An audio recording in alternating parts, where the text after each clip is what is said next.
Sa kadamo sang tawo nga naistorya ko about sa kabuhi, may mga naghahambal nga after sang kamatayon ko no dead end na. Baga, wala na kay dahil kay exist. That's the end. May araw man naghahambal nga after ko na sang kamatayon, mag-reincarnate sila.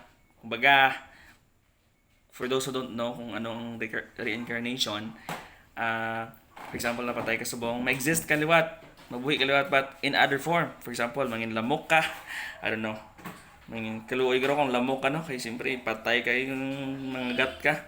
So, ang iba, nag-aobra sila kung ido, or iba nga, klase sang species. Amo nila pag tulok or pag insindi.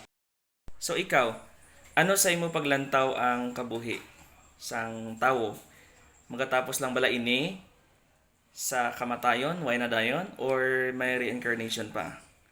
Base sa imo nga nahibaluan, base sa imo nga nabasahan, base sa imo nabatian. Pwede mo bala may share ang imo nga nahibaluan dira sa comment section sa dalong. Salamat.